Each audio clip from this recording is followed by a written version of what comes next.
बिस्मिल्लाहिर्रहमानिर्रहीम और अस्सलाम वालेकुम। 5 दिसंबर और पाकिस्तान में जुमेरात की शाम। आज अभी तक की अहम खबरें और मेरा तज्जिया।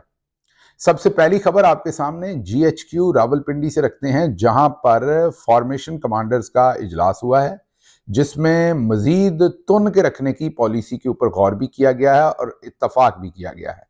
ये सारी खबर क्या है, इसके ऊपर तफसीली बातचीत करेंगे, लेकिन उससे पहले हम चलते हैं अडयाला जेल, जहां पर आज इमरान खान साहब की काफी ज्यादा जो सियासी लोग हैं उनसे मुलाकातें हुई हैं। उन मुलाकातों के अंदर बहुत सारे अहम फैसले भी हुए हैं। उसके साथ साथ हम ये भी आपको बताएंगे कि आज मौलाना फजलुर रहमान की भी तकरीबन सभी से मुलाकातें हुई हैं।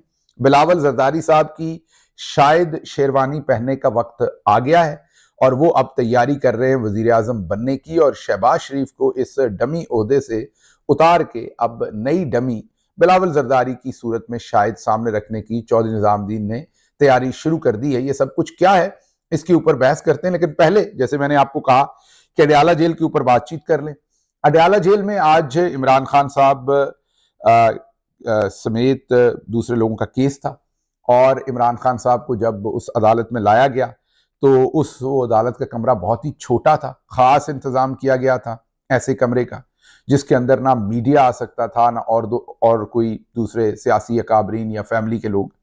इमरान खान साहब ने उस जो समात थी उसका बाइकआउट किया, क्योंकि उसके अंदर जगह नहीं थी किसी के भी आने की, फैमिली की भी। बहरहाल आज उनकी कोई 60-70 सियासी लोगों से मुलाकात हुई, और ये सियासी लोगों के साथ उनको कोई मुलाकात करने का वैसे मौका नहीं दिया गया। ये तमाम लोग वहां केस ही भुगतने गए हुए थे। उसमें जो बहुत ही इंपॉर्टेंट मुलाकातें हैं वो एक दो आपके सामने रख देते हैं, 3 बल्कि मैं कहूंगा। एक तो शाह महमूद कुरैशी साहब के साथ लंबी मुलाकात हुई इमरान खान साहब की, क्योंकि वो कोर्ट का केस चल ना सका। वो कमरा ही इतना छोटा था कि उसके अंदर मीडिया भी नहीं आ सकता था, कोई भी नहीं आ सकता था, तो फिर इमरान खान साहब को उसका बाइकआउट करना पड़ा, जिसकी वजह से उस समात जो है, वो जो समात का वक्त था वो भी वहां पर मुलाकातों का मतलब है कि ये तमाम लोग मुकदमा भुगतने गए थे वहां पर। शाह महमूद कुरैशी साहब का भी मुकदमा था, शेख रशीद साहब का भी था, दूसरे लोगों का भी था, तो वहां पर जो अदालत की कार्रवाई का वक्त था वो बातचीत को मिल गया। शाह महमूद कुरैशी साहब के साथ तफसीली बातचीत हुई कि आगे का लाहे अमल क्या होना चाहिए। इमरान खान साहब ने जो कहा था कि मेरे पास एक और बहुत ही बड़ा कार्ड है, और आखिरी कार्ड उसे कहा, लेकिन मैं यकीन से आपको बता सकता हूं कि इमरान खान साहब का कभी कोई आखिरी कार्ड नहीं होता। उसकी वजह है कि वो हार मानते ही नहीं है। अगर वो आखिरी कार्ड का भी ये कोई इलाज करेंगे तो वो एक और आखिरी कार्ड ले आएंगे, क्योंकि उन्होंने हार माननी नहीं है और उन्होंने ये जुस्तजू जो है वो जारी रखनी है। बहरहाल शाह महमूद कुरैशी साहब से तफसीली बात हुई, और उस बात के अंदर असल में तो स्ट्रेटजी डिस्कस की गई कि आने वाले दिनों के अंदर अब पाकिस्तान तहरीक इंसाफ ने क्या करना है। ये जो कत्लो गारत हुई, ये जो भरम था रियासत के ऊपर कि गोली नहीं चलाई जाएगी, 245 के तहत फौज बुलाई गई और फिर गोली चला दी गई। पहले फौज लाउड स्पीकर्स के ऊपर कहती रही कि हम कुछ नहीं करेंगे, और उसके बाद गोलियां चल गई। तो ये सब कुछ क्या हुआ है, तो उसके ऊपर तफसीली बातचीत हुई। उसके बाद शेख रशीद साहब की मुलाकात हुई इमरान खान साहब से। वो बड़ी इंटरेस्टिंग मुलाकात थी। खान साहब अमूमी तौर पर ज्यादा गले नहीं मिलते, हाथ में लाते हैं पुरतपाक तरीके से, लेकिन गले कम मिलते हैं। शेख साहब को पता ये चला है कि उन्होंने गले मिले और शेख साहब आबदीदा हुए। जो हमें आंखों देखा हाल बताया गया है कि जब शेख साहब मिले तो फरते जज्बात से आबदीदा हो गए। अब शेख रशीद के बारे में बहुत सारे लोगों का बहुत सारा पॉइंट ऑफ व्यू है। एक मेरा भी पॉइंट ऑफ व्यू है। मेरा पॉइंट ऑफ व्यू ये है कि शेख साहब एक टिपिकल प्रोडक्ट है पाकिस्तानी सियासी माहौल की, over the years, over the decade. Middle class से निकल के ये शख्स सियासतदान बना। जाहिर है टिपिकल सियासतदान थे, इसलिए नरमी गर्मी में सियासत भी करते रहे और एहतजाज भी करते रहे, जेलों में भी रहे, हर तरह की सियासत उन्होंने की, अच्छी बुरी जो भी आप कह लें।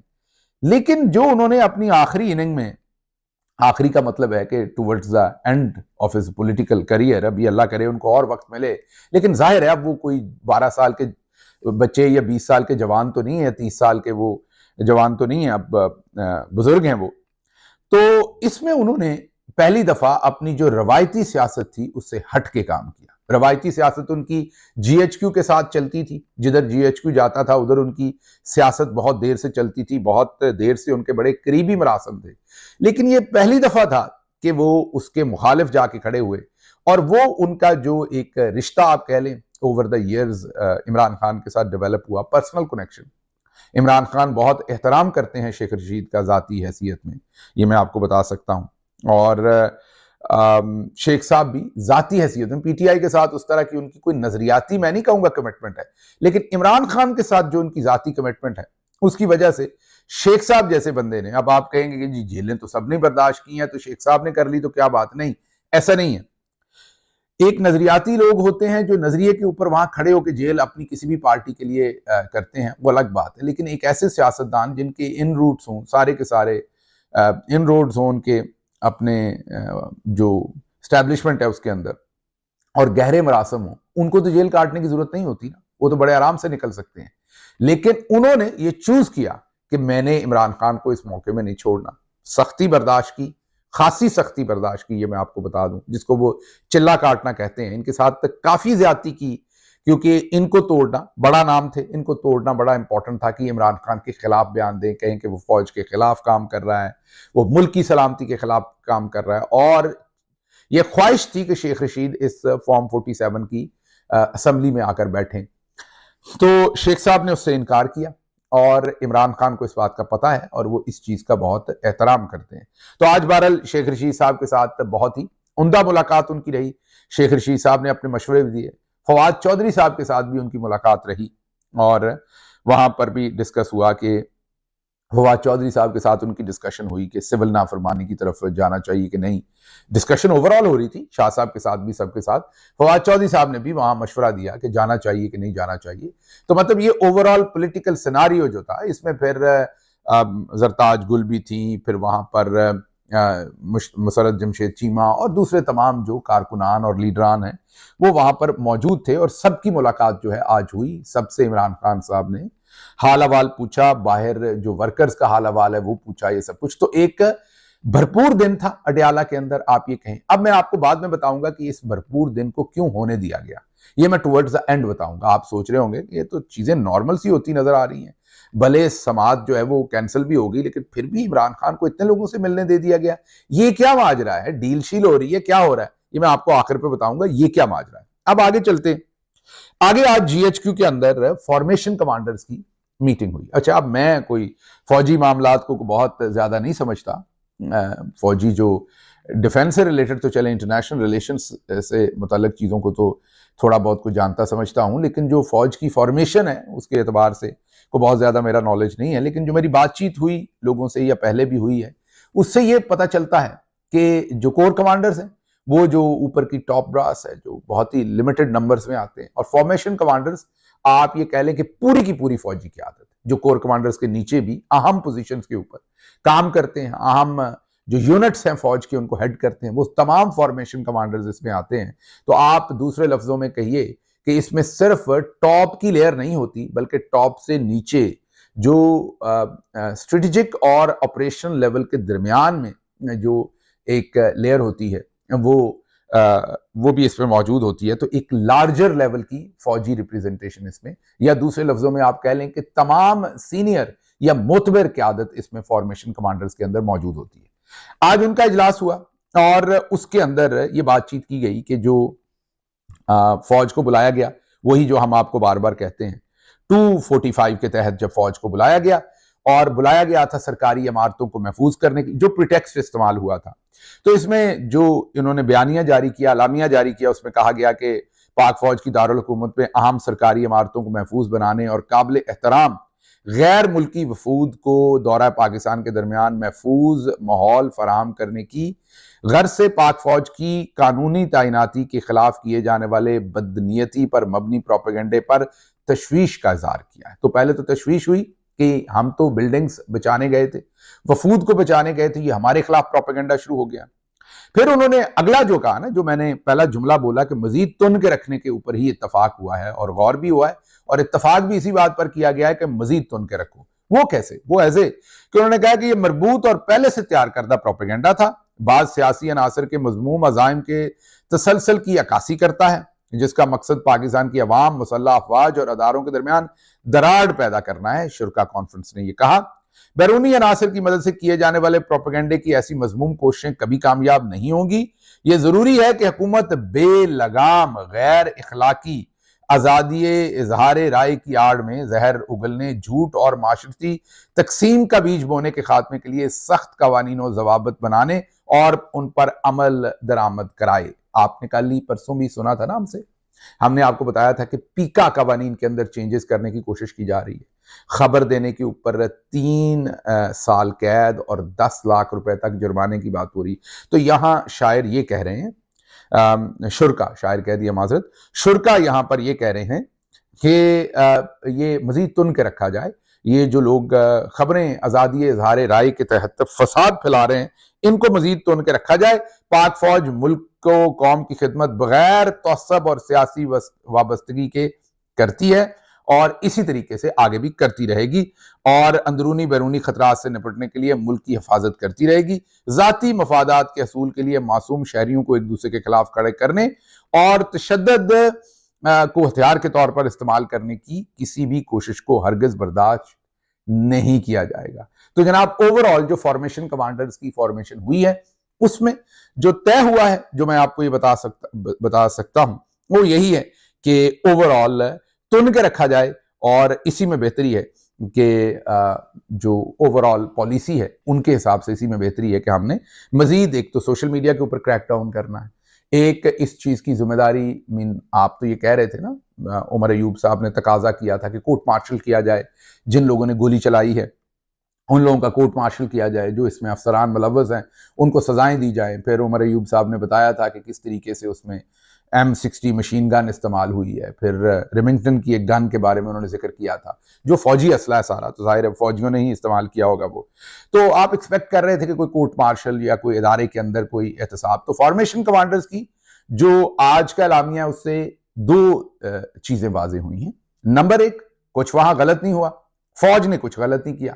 फौज 245 के तहत गई थी, बिल्डिंग्स को महफूज करने गई थी, जो बाहर से मेहमान आए थे उनको महफूज करने गई थी। और ये प्रोपेगेंडा है, मतलब दूसरे लफ्जों में वही बयानिया है कि कोई लाश नहीं गिरी। तो ये मनफी प्रोपेगेंडा है फौज के खिलाफ, तो कुछ गलत नहीं हुआ। तो पहला तो फॉर्मेशन कमांडर्स ने ये कहा। दूसरा, फॉर्मेशन कमांडर्स ने ये कहा कि ये जो बाहर बैठे अनासर हैं या जो मुल्क के अंदर अनासर ऐसे हैं जो झूठी खबरें फैला रहे हैं, इनको हुकूमत मजीद तुन के रखे, इनके खिलाफ कवानीन बनाए और इनको मुंह बंद कराए और हम अपना काम इसी तरीके से जारी रखेंगे। ये है जी लुबे लबाब। अब आप खुद समझदार हैं कि मामला किधर जा रहे हैं। इसका मतलब है कि हमने इंट्रोस्पेक्शन जो है उसका अभी तक वक्त नहीं आया और पूरी फॉर्मेशन कमांडर्स में से कोई ऐसी इतला नहीं है कि कोई कोर्ट मार्शल की तरफ, या कम से कम चले छोड़ दें कोर्ट मार्शल। आप यही कहते हैं कि अच्छा फौज वहां थी, 245 के तहत गई थी, तो चले हम ऐसा करते हैं, इंक्वायरी करते हैं, एक इंडिपेंडेंट इंक्वायरी हम करते हैं फौज की तरफ से और उसमें हम कोई एक आध मुबस्सर जो है वो साबिक आर्मी चीफ या साबिक कोई बड़े फौजी जो बहुत ही मोतबर रिटायर्ड लेफ्टिनेंट जनरल हों उनको शामिल कर लें और कहें कि ये देखते हैं कि क्या हुआ है। चलें कुछ ना कुछ, भले उसकी कोई रिपोर्ट ना ही आती, थोड़े दिन जख्मों के ऊपर चलें, ठंडा पानी रख दिया जाता मरहम ना तो, लेकिन वहां से जो एलामिया है वो जरा डिफरेंट आया। अच्छा, अब जो अगली बात आपके साथ करनी है वो ये कि जी आज इमरान खान साहब ने एक कमेटी बनाई है मुज़ाकरात के लिए। मैंने आपको बताया कि आज उनकी मुलाकात उनकी बहनों से भी हुई, बहुत ही मुख्तसर वक्त के लिए मुलाकात हुई बहनों के साथ, ज्यादातर पॉलिटिकल लोगों के साथ मुलाकात हुई। उसके साथ साथ आज उन्होंने एक मुज़ाकरात के लिए कमेटी बनाई है। जाहिर है मुज़ाकरात तो वो यही कहते हैं कि करने हैं मिलिट्री इस्टेब्लिशमेंट से ही, और अपोजिशन की जमातों से मुज़ाकरात हो सकते हैं। बेसिकली तो ये कमेटी जो है ये मौलाना फजल रहमान और दूसरे जो अपोजिशन के लोग हैं उनसे भी मुज़ाकरात करेगी। इसमें उमर अयूब साहब की सरबराही होगी, असद कैसर साहब होंगे, साहबजादा हामिद रजा होंगे, अली अमीन गंडापुर होंगे, सलमान अकरम राजा होंगे। इस कमेटी के बनवाने में या बातचीत में असद कैसर साहब का बड़ा रोल है। वो चाहते हैं कि जो लार्जर अपोजिशन है उसको इकट्ठा किया जाए और जिस सिमत मामला जा रहे हैं तो अपोजिशन को भी साथ लेके चला जाए। तो ये कमेटी बनी है। लेकिन जैसे ही जेल से बाहर निकले तो उमर अयूब साहब को गिरफ्तार कर लिया गया, हालांकि उनके पास जमानत थी। उसके साथ साथ अहमद चट्ठा साहब को भी गिरफ्तार कर लिया गया। तो ये भी आप मामला देख सकते हैं। और साबिक वजीर कानून राजा बशारत, उनको भी गिरफ्तार कर लिया गया। इनकी भी आज इमरान खान से मुलाकात हुई है। मैंने आपको बताया कि ये तमाम लोग आज वहां पर अपना केस भुगतने आए थे, तो इनकी भी मुलाकात हुई है।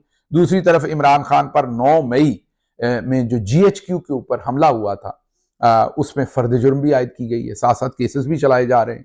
तो इमरान खान को अब इंडाइट कर दिया है उसमें, अब उसमें भी सजा सुनाने की कोशिश की जाएगी। 9 मई का जो पूरे का पूरा केस बनाया हुआ है, और इमरान खान समेत 60 से ज्यादा लोगों पर GHQ हमला केस में फर्द जुर्म आयद की है। ये जो मैंने आपको सब बताए हैं लोग, ये जो 60 के करीब लोग वहां गए थे, ये कोई इमरान खान से मुलाकात के लिए वहां नहीं लाया गया था, ये बेसिकली तो अपना केस सुनने गए थे। इसके अलावा जो अजीमुद्दीन उर्फ बिल्ला, बड़े हमारे रावलपिंडी से एक वफादार कारकुन है इमरान खान के साथ, उनको भी गिरफ्तार किया गया है। उसके साथ साथ आपको ये भी खबर देनी है हमने, मैंने आखिर पे आपको बताना है कि मुलाकात क्यों होने दी, और जो फॉर्मेशन कमेटी का है पूरा ओवरऑल आज अलामिया, उसकी क्या सिग्निफिकेंस है, ये मैं आखिरी जुमले में आपको बताता हूं। लेकिन उससे पहले मैं आपको सिर्फ ये बताना चाहता हूं कि दूसरी तरफ भी आज बड़ी मुलाकातें हुई हैं, उस पर हम सुबह के वीलॉग में करेंगे बात के जो मौलाना फजल रहमान की मुलाकातें हुई हैं, आज बिलावल से भी हुई हैं, उसके बाद उनकी राणा सनाउल्लाह भी उन्हें मिलने जा रहे हैं, उसके बाद फैसल वाडा की भी मुलाकात हुई है। फैसल वाडा जो है वो कचरा कहना शुरू हो गए नून लीग को, तो ये क्या फॉर्मेशन है सारी, इसको सुबह के वीलॉग में तफसीली बात करेंगे। लेकिन यहां मैं आपको अब आपके सामने ये बात रखना चाहता हूं कि एक तरफ तो ये है कि अजीमुद्दीन लखवी बड़े ही अच्छे बाप के अच्छे बेटे कसूर से उनको उठाया गया, 10 दिन तक उनको उठाए रखा, अब उनके चेहरे के ऊपर जख्मों के निशान हैं, उनको आज छोड़ा गया है, जाहिर वाजे उन पर तशद्दुद किया गया है।